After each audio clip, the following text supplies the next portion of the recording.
Yo, what I really do, DC gang, welcome back to the channel. As always, you better be having a good day out there, my boys, and you better be getting these W's in this DC Duelist Cup event, because this is our event. Stop playing with me. So with that being said, you guys see it, I'm on stage 19. I'm one game away from getting to 19, and I think I'm gonna get this done by today at work if I can play the game right. So also I made it to level 15 with the Gishki Sprite deck that I showed you guys maybe like 2 days ago or something like that.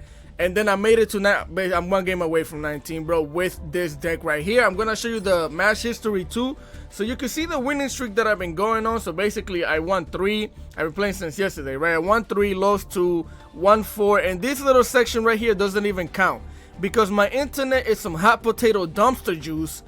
You see this 0, 0, 0? I basically started the game and the game just booted me out because apparently my internet connection is trash. I don't know if anybody else has this problem because it happens to me very often, but it is what it is. And then I lost one game, technically won 1, lost 1, and I've been on a 5-game winning streak ever since. And I stopped playing here because I have to make this video before I go to work. With that being said, I just want to say that every single replay that you're about to see, fam, are crazy. I think all of them are me going second, but it's not even the fact that I was just breaking the board, it's how I broke the board and the decks that I was breaking the boards against, right? You just have to see it, bro. Extremely interesting replays. I'll get to that deck. First up, we're gonna start with Maxi at 3 again because you're going second. You're gonna throw this thing out there to either bait the Ash or the Call by the Grave, or if it goes through, then you're gonna join to all your breakboarding shenanigans, right? So that's where we have Maxi in there. Then we have Harry, the Sword Mikanko. You don't need more than 2 of her. All she's going to do is every time you attach a equip spell to her, she's going to search you out another equip spell, right? Which is really good because most of the time you're just going to normal summon her, equip this thing to her if you have it, whatever other one that you have, and then you're going to search this one out and hopefully special summon a Mikanko from the graveyard or from your hand. Then you got the Nini, the Mirror Mikanko, which almost nobody uses. If you're going first, this is one of the best cards to have going first. Besides the green one, if you can get them both out there, you have a decent turn 1 board, right, that can maybe protect you until next turn. But you don't really need her. You could honestly play the deck without her. She just has a quick effect that says you could target one face of monster your opponent controls, take control of it until the end phase. So it's really good, right? Then we have right here. Then we have 2 Huli, the Jewel Mikanko. This is honestly, I think, the best one out of all of them because it protects you from targeting effects. You cannot be targeted when this thing is on the field equipped with a monster. With an equip spell. Also, it's going to search you out your trap when it has an equip spell, right? Which is really nice. Then we have 3 Lava Golems because we honestly do not need to normal summon almost at all in this deck. So 3 Lava Golems, you're breaking boards, right? 1 the Gorian, the Mad Flame Kaiju. 1 Thunder King, the Lightning Kaiju, and 1 Jirusuku, the Star Destroying Dragon, right? Now I only run 3, and I know it's weird because I'm running 3 Interrupting Slumbers, but because a lot of the time I don't draw into all 3 of them, and a lot of the time I might only have 1 because most of the time I want to have my Lava Golem in the hand instead of these. But when you don't have them, then most of the time you have the Interrupted Slumber, so it's really good, right?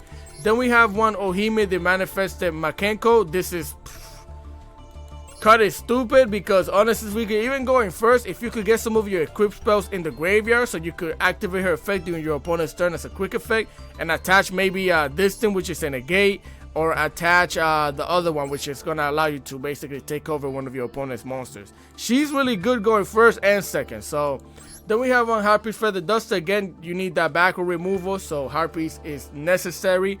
Honestly speaking, you should definitely play this in this deck because a lot of people play Labyrinth, and you need to get rid of that back row. Then we have 3 Hidden Armory. This thing is amazing because it's gonna search you out any single one of your equip spells.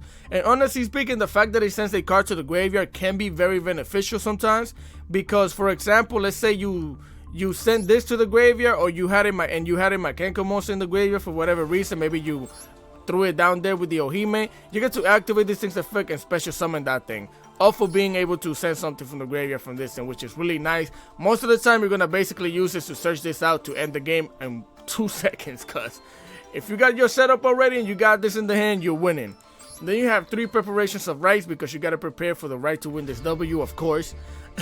You're going to activate this effect. Most of the time you're just going to search out your Ohime. Then you got again 3 interrupted Kaiju Summers. The reason why I run it at 3 is because you can OTK your opponent even if they don't have any monsters, just by having this thing on the field. Because if you could normal summon a monster, activate this effect, bring 2 Kaijus, and you still have this in the hand, you could do the whole shenanigans and probably win the game if you have double-edged sword. So that's why I run it at 3. Then we have 2 Pot of Extravagance. I hate the fact that you have to use this at the beginning of the main phase, but you know, it balances the card out. It makes sense. Then we have 1 Lightning Storm because I only own 1 copy of Lightning Storm. I know what? Yeah, bro. I don't want to craft the other one. One is fine, bro. Honestly, I've been doing well with 1 too, so it's up to you. Then we have 1 Axe of Fools. For somebody who asked me in the other video that I made about this deck, you're absolutely right. You should definitely play this card because you're gonna attach it to something with your Mikanko rivalry or with your Ohime from the graveyard, right? So this thing is actually really good. Then we run 1 Double-Edged Sword because, come on, bro. You give your opponent the attack boost, you slap yourself in the face. By slapping yourself, you're slapping them. Come on now. It's when you're winning games. Then I bumped this down to 1. And maybe you think I'm crazy for or whatever. Mikanko Fire Dance. Alright, I have a confession to make to you, bro. I was playing the deck without this thing by mistake. Why? Because I deleted the deck because I wanted to make more decks. Then I wanted to build it again because I wanted to use it to play in the Duelist Cup, right? And when I built it at the beginning, I didn't have this in the deck list. And I was winning games without it, but I realized that I needed it. Honestly, you need at least 1 copy of this thing. So that's why I'm playing it at 1. And we have 3 Mikanko Water Abstinent. This is honestly, I think, the best one out of the 2. Well, it is the best one out of the 2 because you're gonna attach this to one of your opponent's monsters, send it back to the hand, special summon one of your Mikanko monsters, right? It's really good. Then we run 1 Mikanko Referential Rondo. You don't need more than 1 because most of the time you're only going to use this. You know, if you're going first and you have her on the field and you have this in the graveyard, then yeah. But most of the time you're gonna attach this with your rivalry, so that way you could take over a monster from your opponent, right? Then we run 1 Mikanko Dance Mayo Washada. This thing, we run 1 of them things because yeah, if it's in the graveyard, you could activate this effect if you have a Mikanko monster down there too, and bring them both onto the field, which is crazy. Also, if you attack with a Mikanko monster that's equipped with this thing, you can bounce a card back to the hand. Come on now, what? So really good. We only need 1. If they have the Crow, then you're done, bro. Because if they get that thing out of the graveyard, then goodbye. So if you want to play that too for that reason, which nobody really plays a Crow like that, it's up to you. Then I run 2 the Great Mikanko Ceremony because I am graduating from taking all of these W's, of course, every day. And you only need 2. You're going to activate this thing's effect to special summon your Ohime most of the time. Then activate this effect to send a card to the graveyard, which a lot of the time will be this thing if you already have a Mikanko monster in the graveyard, so you could bring both of them onto the field, right? And then, yeah, 1 Mikanko Rivalry. You don't need more than 1 because most of the time you're going to search it out if you don't have it in the hand by the effect of your Huli. Then the extra deck doesn't really matter. You could honestly play this deck without the extra deck completely. I only used the extra deck once or twice that you're gonna see in the replays, which was really crazy. I used this thing once and then I got to use this one, the water one, I believe it is. Oh no, the light one once. So we have 1 number 49 Fortune Tune, 1 the Phantom 9 of the Break Sword, 1 Downer Magician, 1 Divine Arsenal Jesus, 1 Salamander Mirage, 1 Artemis the Majestuous Moon Maiden, 1 Nightmare Phoenix, 1 Hayata the Fire Charmer Ablaze, 1 IP Masquerena, 1 basically we run every one of the Charmers. We run Fire Charmer, Earth Charmer, Water Charmer, Light Charmer, and then we have the Dark Charmer Gloomy, right? Then we have 1 Nightmare Unicorn because we play IP. And then we have Celine, Queen of the Master Magicians, just in case you gotta, you know, bring one of your things back out or whatever now. Which, if you want to get rid of any other monster in here to bring Access Code Talker in here too, you could also do that. But most of the time, because of Part of Extravagance, you're not even going to probably do that. But you can. So if you want to get rid of one of the Charmers, maybe the Earth one or whatever, then you could do so. I might do that, but I haven't needed it, so... So with that being said, let's go into these crazy replays that I'm about to show you, bro. Let's get into that. Alright, gang, here we are for replay numero 1. The first replay of today And this is a, I'm gonna let it be a surprise, bro, to what type of deck this is. We are going second, right? So they activate the Illegal Knight, getting the Wandering Griffin activation as well. That's 2 level 7s on the field. I'm gonna let you start thinking what deck this is, bro, because you're not gonna figure out from this point right now, unless you play this. So they're gonna use both of these monsters right here to go into the Galaxy Tomahawk, right? Activate that thing's effect. I'm gonna speed it up because you're in the fair now, and you need all your tokens to get into your rides, of course. You're going to go into the Phantom Beast Aurora Dome, right? Get yourself more tokens because you need those. Tribute both of these monsters. Special summon a Magnite Phantom Beast, right? Get yourself another token for that thing. Then you're gonna bring the Denlong onto the field, send a Tenyi Ashura to the graveyard. Then you're gonna use both of these monsters right here to go into Baron de la Fleur. Craziness. You can't even Nibiru now. Anyway, special summon the Chu Wen. Then with the Togmatok token and the Chu Wen, you're going to the Yasi Evil of the Yangtze, right? Activating the Baron de Floor, popping that thing. That's going to trigger 2 effects. Yangtze is going to basically special summon a Vashura, and this thing is going to special summon itself onto the field, I believe. Yup. Bring it out here with a level 7 and a level 1 tuner, level 8. Swordsoul Grandmaster. This is a Swordsoul deck, bro. What are you talking about? Activate that thing's effect. Get yourself a Swordsoul Emergence. Activate the Swordsoul Emergence. What are you searching? Oh, of course. Protos. Normal summon a Taya because you had that in the hand, right? Banish the Emergence. Get yourself another token. Activate the Emergence. Give this thing a increase in level. Go into the Chao Feng Phantom of the Yangtze. What are you talking about? Activate the Taya. Send an Adora to the graveyard. Activate that thing's effect so you can get the Chu Wen back to your hand. Set down your... No. Protos. Banish 3 cards. Activate that thing's effect. Cold Dark. Set down a back row. This is Chef Ramsay's little nephew. Because I've never seen anybody cook like this before. This was crazy. And also, I want you to comment in the section below if you want to, right? What deck could you have won this game with without Mikankos? Because you gotta see how I won this game, right? So I joined to my Huli. I have to activate the Pot of Extravagance. I'm forced to do so because it's the first card that I have to activate, right? And also I'm activating trying to bait out the Baron de la Fleur. Because I'm like, you don't have an Ash Blossom. But yes, I do, bro. After all of that, this guy just opened up with the hand of Jesus on his back or something, because that thing gets bodied and negated, right? So I have to Kaiju the Baron de la Fleur, activate the Interrupted Kaiju, and this is when I knew that, this is why I want to know, bro, what deck would you have used? Because Evenly Matched would have got bodied too. Look at this thing, 9 Pillars of the Yangtze, that's an up negate. Bodied and negated, get the Shanfeng out of here because you got to pop a card, right? That's going to trigger an effect to get them another Ash Blossom to the hand, which is crazy, right? So here I'm going to activate the Axe of Fool because there's a lot of foolery going on. So I'm going to activate my Ohime. That way I can search out my Degrade Mikanko Ceremony, and then I'm going to send the Huli to the graveyard, right? I'm going to activate the Ceremony so I can special summon my Ohime onto the field, of course. We're going to activate the Great Mikanko Ceremony, sending the Mikanko Dance to the graveyard. And basically the reason why I activated this and attached it to this thing is because he would have negated my Ohime's effect. So we had to do that as well. So I'm going to activate my Mikanko Dance, getting the Huli onto the field, attaching the dance to it, activate the Huli's effect so I can search out my trap. I'm going to the battle phase, slap him for the 3800, bounce my Kaiju back to the hand, slap him again.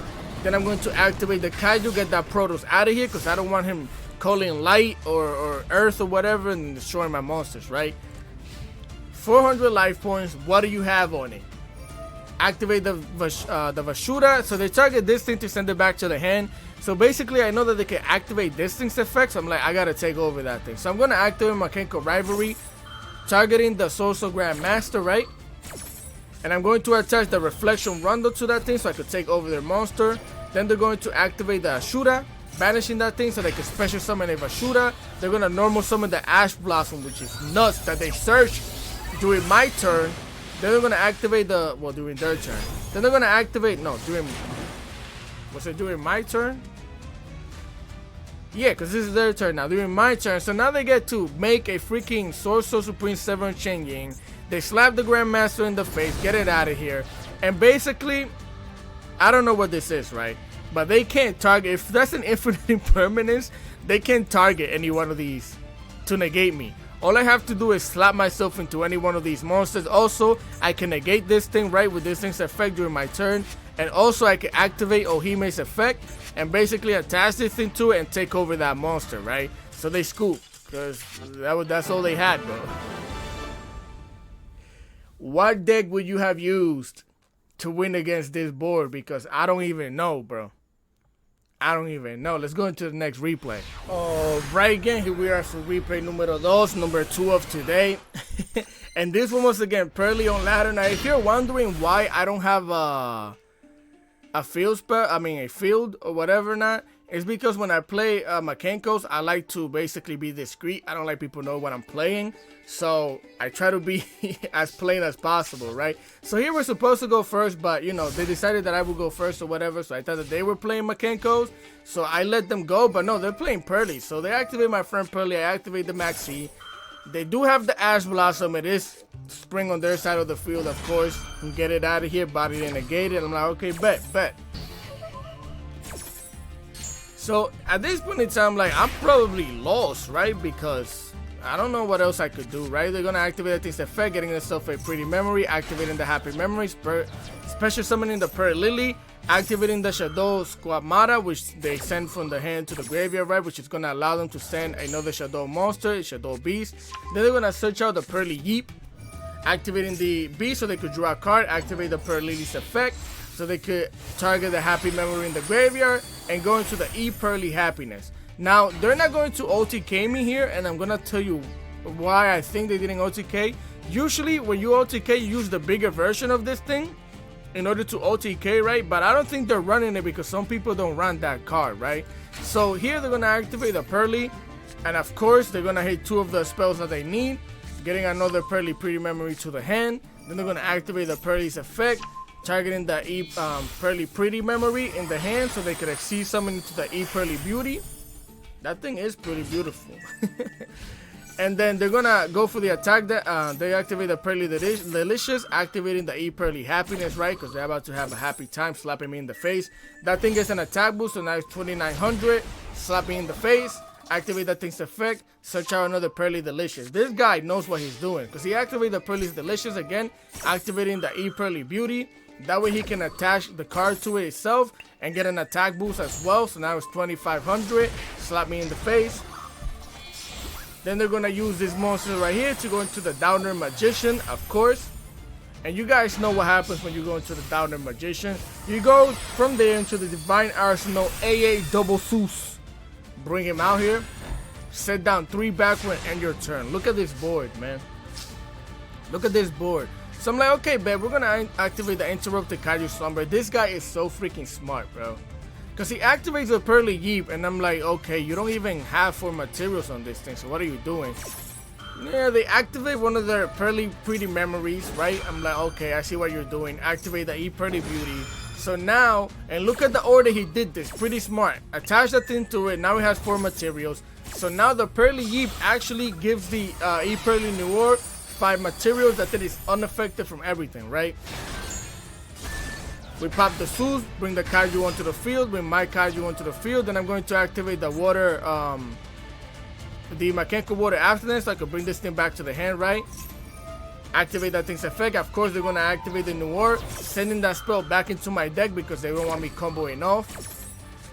Get it out of here. But now, that makes your Purrely targetable, it makes it effective, so I activate my Mikanko Reflection Rondo, right?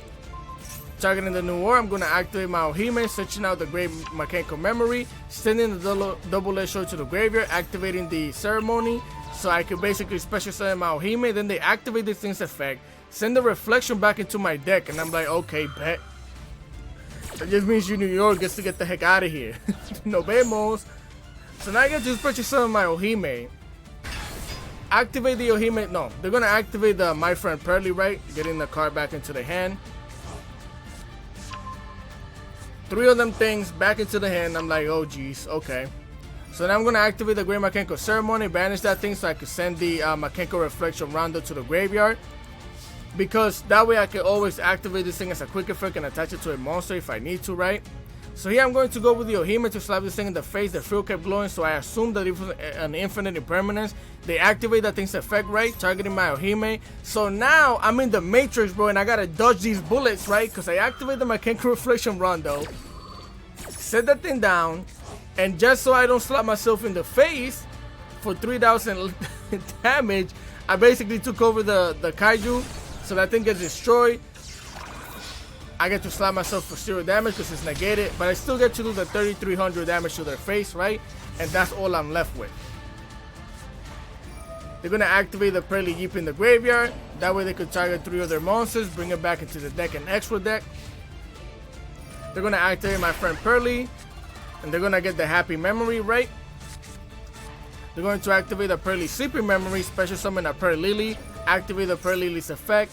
Then they're going to go for the straight Purrely Street. Activate the field spell, then they're going to activate the Purrely. Of course, they're going to go for the Purrely Delicious Memory, so they could go into the Purrely Plump. Bring it out here. They're going to activate that thing's effect. That's when I decided to activate my Ohime.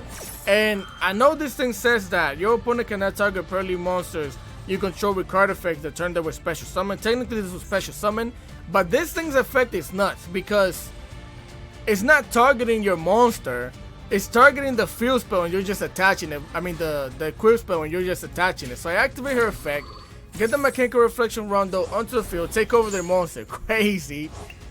Of course, they still got to suck up the spells. So here they're gonna go and target my Ohime so it doesn't get destroyed. They're gonna normal summon the Purrely, activating its effect, and of course they hit nothing. They activate that thing's effect, getting a Purrely Pretty Memory to the going for the Purrely Pretty Memory so they could exceed summon into the Purrely Beauty, right? Bring it out here. Attaching the spell to it, activate this thing's effect, negate my Ohime. Then they're gonna send the field spell to the graveyard so they can suck up my spell in the back row. Now they get to slap me in the face twice, leaving me with 900 life points, right? This thing gets to come back to the hand by the effect of the ceremony. We join to a Huli, so here he's gonna suck up 2 spells. Now that thing has 5 materials, right? Activating that thing's effect, drawing a card. I'm going to activate my Ohime, getting myself my Water Abstinence, sending the Ohime to the graveyard, activate this thing's effect, target the Purrely Beauty. They're going to negate my Kaiju because they don't have anything else to negate, right? Send that thing back to the extra deck. They're going to max see me. I'm like, okay, bet, congratulations. You played yourself. It's my game. So bring the Huli to the field. Now, if you're wondering why I brought the Huli while having the Huli in the hand, it's because I need protection, bro. I know I'm about to win the game already. I need to be protected. So here they activate my friend Purrely, of course, because we did get rid of one of their monsters. They get to bring their spells back to their hand, right? 1 and 2. I believe it's only 2, right? Oh, it's 3. My fault. So here we activate this effect, search our trap, set it down, normal summon my other Huli, and with 2 level 3 monsters, we go into the Phantom Knight Breaksword, activate that thing's effect, pop my back row, pop their monster, and that's free real estate for lethal damage. You're not gonna sit there and tell me that replay wasn't crazy, bro. This was one of the most back and forth duels that Alright, let's go into the next replay. Right again, here we are for replay number 3, numero 3 of today, right? And I don't remember what we were playing against, honestly speaking, so... Oh, Exosisters. Okay, so we're playing against Exosisters. They're going to normal summon the Sophia, then they're going to special summon the Ellis. That way they could draw a card, right? Then we go for these monsters right here. They're going to go into the Exosister Caspatel, activate her effect, activate her second effect, getting rid of her material so they could search out a Exosister Martha, Prismatic. Oh, beautiful. Special summon that thing, special summon the Ellis from the deck, right? Then they're going to use both of these monsters right here to go into the Exosister Michaelis. Activate that girl's effect, getting rid of her material, searching out a Exosister Returnia. Then we both of these monsters right here, they're going to Exceed Summon to the Exosister Magnifica. Set down 20th back row and your turn. You know how scary that is against Exosisters, bro? And I don't even have back row removal. Did I go into it? No. Alright. So either way, we're going to start off with the Interrupted Kaiju Slumber. And I started off with that thing. I didn't Kaiju. I know you're probably wondering. It's because I know they can activate this thing's effect, special summon another monster, right? But I'm pretty sure they wasn't going to do it because of the interrupted Kaiju Slumber would have destroyed it as well. So I'm like, I still might need my Kaijus, right? So they activate both of that thing's effect. So they're gonna banish my interrupted Kaiju Slumber, right? Because get it out of here. Then they're gonna be sending Naturia back to the extra deck. Now they didn't special summon the Michaelis back onto the field because they knew it would have got destroyed as well. So bring the Kaijus out. Activate my ceremony. Special summon my Hari. Activate the ceremony. Send the Mikanko dance to the graveyard. Then with both of these monsters, I'm going to link off into the Luna Light Charmer Lastorius, right? Activate that thing's effect, targeting all of their monsters are light monsters. So I went for the Exosister Caspatel. That's going to make them activate the Exosister Vadis, and that's exactly what I wanted because I'm certified with the sisters. So I know that they might have had that in the back row, right? Now they get to special summon 2 Exosister monsters, which is why I didn't Kaiju anything, and I couldn't Lava Golem, right? But now I can. So special summon the Caspatel. Now they got both of these things onto the field, which are both going to activate to exceed summon into 2 different monsters, right? So they exceed summon into the Exosister God Brine, which is a monster negate if I'm not mistaken. And then with this one, they're going to exceed summon into the Michaelis. Bring her out here. So now I'm going to Lava Golem both of them things, get them out of here, activate my dance, special summon the Hari onto the field, attach it to it. That's going to trigger this thing's effect to get myself another Water Abstinence, because that's this thing's effect. You get to search out your Mikanko or Square spell. So I activate that thing's effect, get my Kaiju back to the hand, right? It's mine. Special summon the Huli. Activate that thing's effect to search out my trap. Then I'm going to Kaiju the Lava Golem. So I can special summon the Kaiju back again.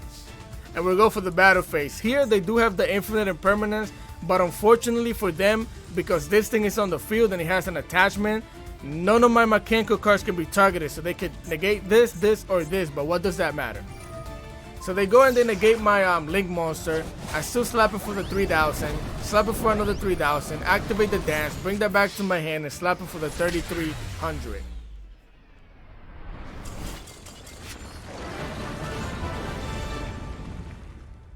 This deck is stupid. Yo, this deck, honestly speaking, this is why I also love playing Mikanko, because Mikanko is for people that know how to play the game. You have to know almost every deck in the game in order to play Mikanko, because you have to know exactly what to Kaiju, when to Kaiju, what to disrupt, what to pop.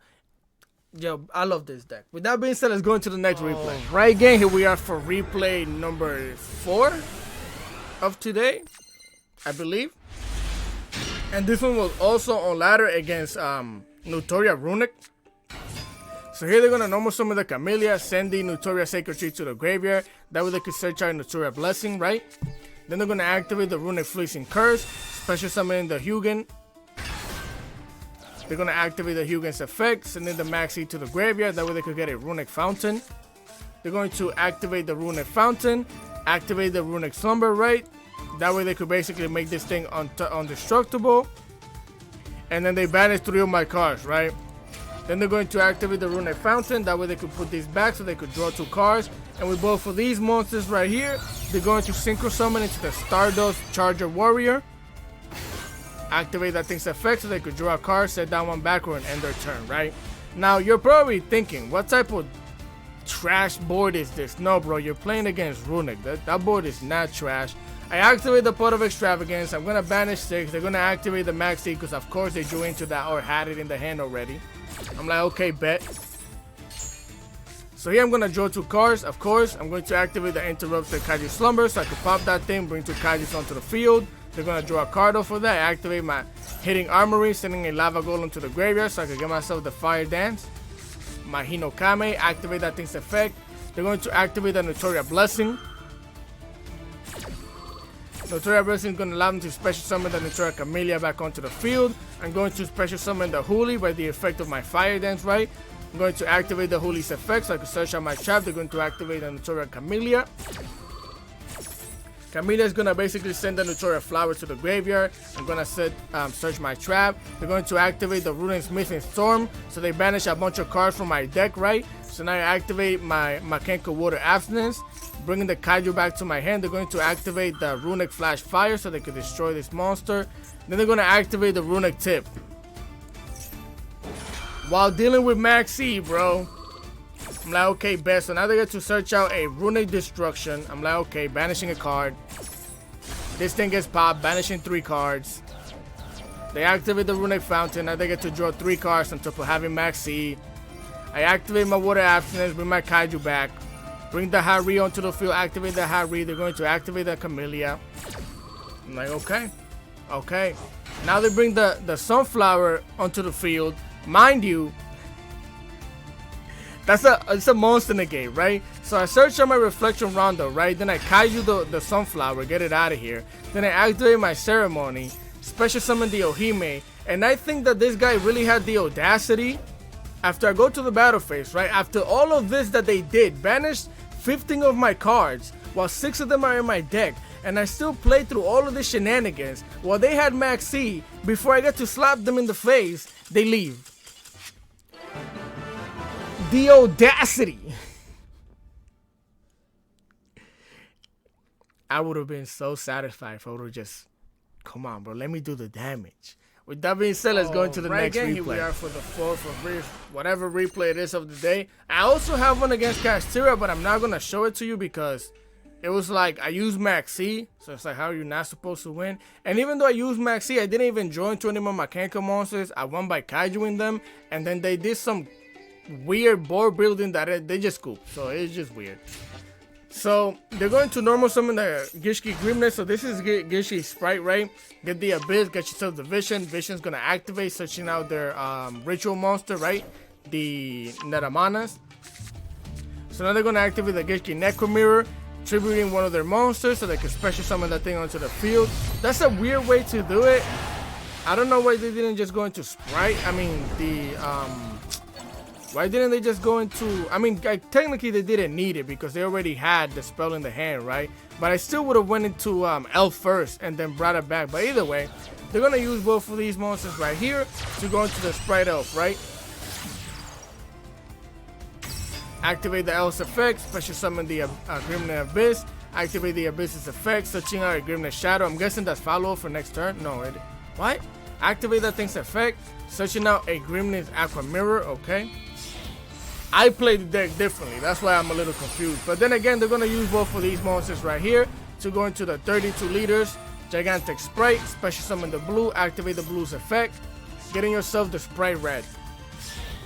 Then with the red and with the blue, they're going to go into the second copy of the Sprite Elf. I'm like, okay, bet. They're going to special summon another red, activate the Sprite Starter, special summon a Carrot, and they're going to set their back row, right?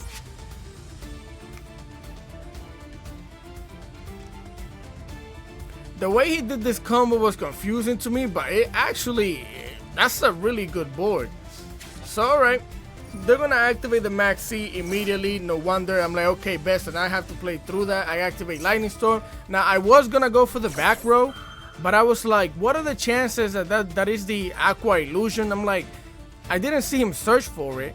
So I'm like, what are the chances that this is it? I'm like, I'm gonna take those. So here I activate this thing's effect, you know, trying to bait out the carrot, and we did. They activate the Sprite Elf.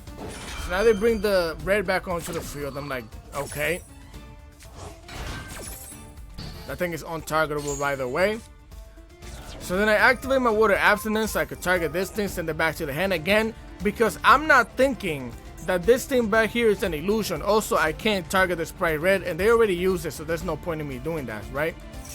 So I special summon the Harry onto the field, send that thing back to the hand, activate the Harry's effect, and of course they're gonna use the Sprite red effect, sending the carrot to the graveyard, and it was a freaking illusion.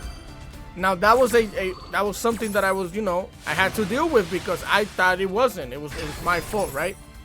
So now that thing gets negated. They special summon that thing, and I can't even target that thing because of the Sprite Elf. So I activate my Axe of Fools. That way I could target the only card that I can't target, the Sprite Elf. I'm going to activate my Ohime. And of course they're going to activate the Neuromatas, right? I'm like, well, dang, I can't do anything about that. That thing gets sent back into the deck. I'm gonna normal summon my Hulu, set down my trap, slap him for the 2400, and I'm gonna end my turn. That's all I had, bro. So here they're gonna activate the Focus Aqua Mirror, searching out a Gishki Shadow.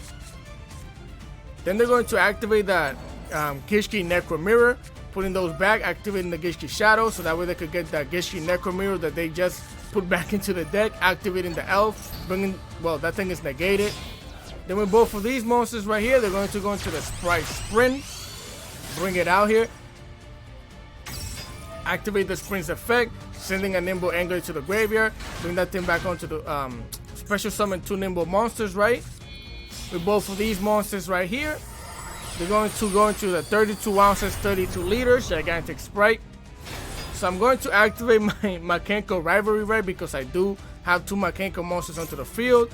I target that thing to attach into my Mikanko reflection, taking over that thing, and they're locked into Sprite monsters right now, if I'm not mistaken. So they couldn't do anything about this, so they just have to leave. And even if they weren't, they have to basically get rid of one of these right here. It was GG's anyways. So with that being said, let's go into the next replay. Alright, again, here we are for the last replay of the day. It might not be the last one. I might show you another Purrely replay that I have.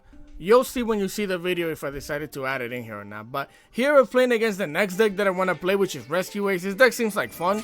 They activate the Rescue Airlifter, also activating the Fire Rescue Ace Fire Attacker, right? Special summon that thing onto the field. Then they're gonna search out the Rescue Ace HQ, which is their field spell, activating that thing's effect, which allows them to normal summon again. They're gonna normal summon the Rescue Ace Hydrant, and this has to be one of the most beautiful prismatic cards ever. Like, the colors just go super well together, bro. I want this card right here. So they're gonna search out a Rescue Ace Turbulence, right? And then with both of these monsters, they're gonna link off into the Barricade board blocker. I'm building this deck. They're gonna activate the Rescue Ace, banishing 2 of the rescue monsters so they can special summon the Turbulence onto the field, activating the thing's effect, sitting down 4 back row, which one of them negates, one of them pops, the other one special summons a monster from the deck or graveyard. I'm building this deck, bro.